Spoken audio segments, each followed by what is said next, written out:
I just got done watching the Oscars, and quite frankly, I don't know how to feel. Sinners, the Ryan Coogler blockbuster starring Michael B. Jordan, Delroy Lindo, Wunmi Mosaku, Haley Steinfeld, and Miles Caton, was nominated for 16 awards, but only won 4. Ryan Coogler won for Best Original Screenplay, but was denied Best Director and Best Picture. I Lied to You lost to Golden in the Best Original Song category, but Sinners' score did win. Autumn Durald Arkapaw became the first woman to win Best Cinematography. Michael B. Jordan got a much-deserved Best Actor statuette, but Wunmi Mosaku and Delroy Lindo were both denied for their turns as supporting players. And don't even get me started on the fact that Miles Caton wasn't even nominated in the first place. This post from Blue Sky sums it up very well. So why did this happen? I was inclined to chalk it up to the Academy's well-documented disdain for crowd-pleasing blockbusters. The elitism of the organization often leads them to distrust movie audiences. Then I researched the box office numbers for One Battle After Another. Despite the fact that it underperformed relative to its budget, the film still grossed over $200 million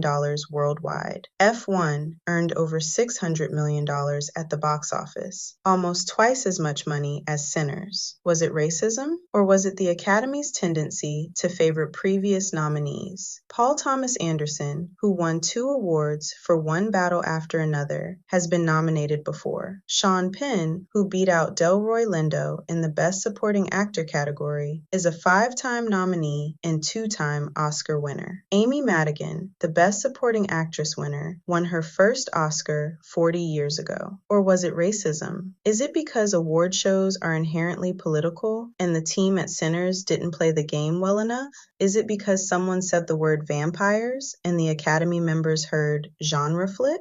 Is it because the other films were just better? Or was it racism? I was inclined to believe that the Academy's love of period films influenced its votes. But Sinners, set nearly 100 years in the past, is a period piece. And didn't the Academy fall all over itself awarding Green Book and The Help, 2 Black films set in the more recent past? I am beginning to think the record number of nominations for a certified blockbuster like Sinners was the Academy's way of guaranteeing high viewership numbers. People are much more inclined to tune into the telecast if they've seen the nominated flicks. And certain members of the Academy are probably still butthurt about #OscarsSoWhite. But drawing us in with the right hand while simultaneously pushing us away with the left, they withheld votes from crowd favorites. This wouldn't be the first time a film with a Black cast was used this way. 40 years ago this month, The Color Purple was infamously shut out at the ceremony, not winning any of the 11 Academy Awards for which it was nominated, and Steven Spielberg was snubbed outright in the Best Director category. The Color Purple grossed nearly $100 million at the box office, a little less than $300 million in today's dollars. And yes, I think racism played a role on Sunday, just like it played a role 40 years ago. Not the burn a cross on your lawn type of racism, but the type of racism that leads non-Black people to avoid engaging with films that don't center white people or white perspectives. The type of racism that makes certain people resentful when Black people are, quote, too successful. The implicit, barely conscious type of racism that leads to double standards. The racism that praises diversity in public while secretly throwing up roadblocks to it in private. The type of racism that insists on white saviors in any narrative that even tangentially addresses racism. The type of racism that invites Black creatives to the table, but doesn't actually feed them once they're seated. While I am thrilled that a mixed-race Black woman shattered a glass ceiling, and even more thrilled that Michael B. Jordan finally has an Oscar, I will be forever bitter that other people associated with the project didn't get a plate at the banquet